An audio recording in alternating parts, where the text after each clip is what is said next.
నమస్కారం. వనవానికి స్వాగతం. ఈరోజు వార్తలలోని ముఖ్యాంశాలు.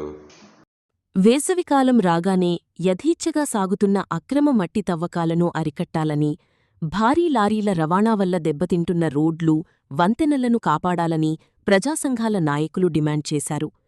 ఉమ్మడి తూర్పుగోదావరి జిల్లా ప్రజాసంఘాల కమిటీల ఆంధ్రప్రదేశ్ రైతు కూలీ సంఘం, ఏఐఎఫ్టియు, ప్రగతిశీల మహిళా సంఘం ఆధ్వర్యంలో నాయకులు సోమవారం పెదపూడి తహసీల్దార్, పోలీస్ స్టేషన్ సబిన్స్పెక్టర్ ఎస్ఐలకు వినతిపత్రాలు అందజేశారు. ఈ సందర్భంగా ఏపీఆర్సీఎస్ జిల్లా అధ్యక్షులు వల్లూరి రాజబాబు మాట్లాడుతూ, ప్రతి ఏటా వేసవిలో మట్టి వ్యాపారులు ఎలాంటి అనుమతులు లేకుండా ప్రభుత్వ ఆదాయానికి గండికొడుతూ అక్రమంగా తవ్వకాలు జరపడం పరిపాటిగా మారిందన్నారు. రైతులు తమ పొలాలను చదును చేసుకుంటున్నారనే సాకుతో అక్రమ రవాణాకు పాల్పడుతున్నారని మండిపడ్డారు. గత సీజన్లో అధికారులకు ఫిర్యాదు చేసినా ఈ మాఫియాను నియంత్రించడంలో విఫలమయ్యారని విమర్శించారు.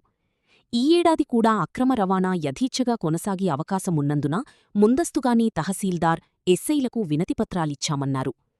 ప్రమాదంలో వంతెనలు, నూతన రోడ్లు. పెదపూడి, కైకవోలు మధ్య ఉన్న ఊటకాలువ వంతెన, కుమారప్రియం, పుట్టకొండ మధ్య ఉన్న వంతెనలు ఇప్పటికే శిథిలావస్థకు చేరుకున్నాయని నాయకులు తెలిపారు. సహపురం వంతెనపై భారీ మట్టిలారీలు తిరగడం వల్ల అప్రోచ్ రోడ్లు కుంగిపోతున్నాయని ఆందోళన వ్యక్తం చేశారు. కూటమి ప్రభుత్వం ప్రతిష్ఠాత్మకంగా కోట్ల రూపాయలు వెచ్చించి వేసిన కొత్త రోడ్లు సైతం ఈ భారీ లారీల వల్ల ధ్వంసమయ్యే పరిస్థితి ఉందన్నారు. రైతులు తమ పొలాలను చదును చేసుకోవడంలో ఎవరికీ నష్టం లేదని, కానీ మట్టి వ్యాపారులు ప్రవేశించి వ్యాపారం చేస్తూ రోడ్లు, వంతెనలను ధ్వంసం చెయ్యడాన్ని సహించబోమన్నారు. మండల అధికారులు తక్షణమే స్పందించి అక్రమ మట్టి తవ్వకాలు, రవాణా జరగకుండా ముందస్తు కఠిన చర్యలు తీసుకోవాలని, లేనిపక్షంలో పెద్ద ఎత్తున ఉద్యమం చేపడతామని నాయకులు హెచ్చరించారు.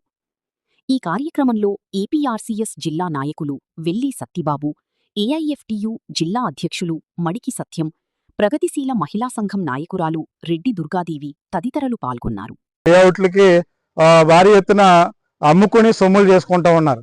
ప్రభుత్వ ఆదాయానికి గండికొట్టడమే కాకుండా మరి ప్రభుత్వం ఎంతో ప్రతిష్టాత్మకంగా ఈ కూటమి ప్రభుత్వం కోట్లకు వెచ్చించి మంచిగా రోడ్లు కూడా వేశారు, బీటీ రోడ్లు గట్రా వేశారు. మరి ఈ రానున్న వేసవి సీజన్లో భారీ ఎత్తున లారీలు తిరిగితే కనుక మరి రోడ్లు ధ్వంసం అవుతాయి.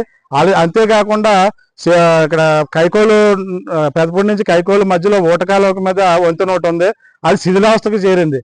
అలాగే కొమ్మరపురం నుంచి పుట్టకొండ వెళ్ళే రూట్లో మధ్యలో ఒక వంతెన ఉంది, అది కూడా శిథిలావస్థకు చేరింది. అలాగే ఈ మండలంలో అనేక వంతెనలు శిథిలావస్థకు చేరాయి. అదే వంతెనల మీద భారీ లారీలు ప్రయాణం చేయడం వల్ల వంతెనలు కూలిపోయే ప్రమాదం ఉంది. కాబట్టి ఈ విషయాన్ని అనేక సార్లు అధికారులకి మనం విన్నవించిన, పోయిన సంవత్సరం కూడా ఇదే మాదిరిగా ఇదిగో యాక్షన్ తీసుకుంటున్నాం, అదిగో యాక్షన్ తీసుకుంటున్నాం అంటూ కాలయాపన చేసేశారు. మరి మళ్ళీ సీజన్ వస్తూ ఉంది. ఈ సీజన్లో కూడా మరి భారీ ఎత్తున మట్టి అక్రమంగా ఎటువంటి అనుమతులు లేకుండా తరలించిపోయే అవకాశాలు ఉన్నాయి.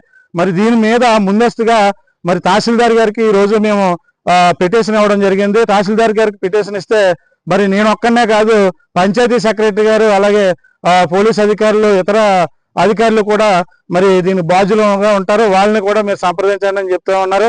ఒక మండల మేజిస్ట్రేట్ గా, ఒక ఎంఆర్ఓగా ఇక్కడ వాళ్ళందరికీ కూడా ఇన్స్ట్రక్షన్స్ ఇవ్వాల్సిన బాధ్యత మరి మండలానికి పెద్ద దిక్కుగా ఎంఆర్ఓ గారికి ఉంటుంది. కాబట్టి దీన్ని నియంత్రించడంలో ఒకళ్ళ మీద ఒకళ్ళు నెట్టుకోవడం కాకుండా మరి సంయుక్తంగా పోలీస్ యంత్రాంగంతోనూ, అలాగే ఈ కమిటీ ఏదైతే మైనింగ్ కమిటీ ఉంటుందో ఈ మైనింగ్ కమిటీ ఆ రూల్ ప్రకారంగా అనుమతులు తీసుకునే మరి మైనింగ్ చేసుకోవాల్సిన అవసరం ఉంటుంది.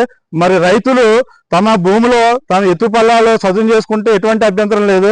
ఆ వంకతో మరి ప్రైవేటు వ్యక్తులకి మట్టి అమ్ముకుంటేనే దానివల్ల వాళ్ళు చేసేటువంటి వ్యాపారం వల్ల, వాళ్ళు తిప్పేటువంటి హెవీ లారీల వల్ల రోడ్లన్నీ కూడా ధ్వంసం అవుతున్నాయి, ప్రభుత్వ ఆస్తులకి మరి శిథిలం అవుతున్నాయి, అలాగే ప్రభుత్వ ఆదాయానికి గండి కొడుతున్నాం. కాబట్టి ఆంధ్రప్రదేశ్ రైతు కూలీ సంఘం, అఖిల భారత కార్మిక సంఘాల సమాఖ్య, అలాగే ప్రగతిశీల మహిళా సంఘం, స్త్రీముక్తి ప్రజా సంఘాలుగా మేము దీన్ని తీవ్రంగా ఖండిస్తూ ఉన్నాం. రాబోయే రోజుల్లో ఈ మట్టి మాఫియాని అరికట్టకపోతే మరి ఉద్యమాన్ని చేపడతామని చెప్పి సందర్భంగా మేము హెచ్చరిస్తూ ఉన్నాం.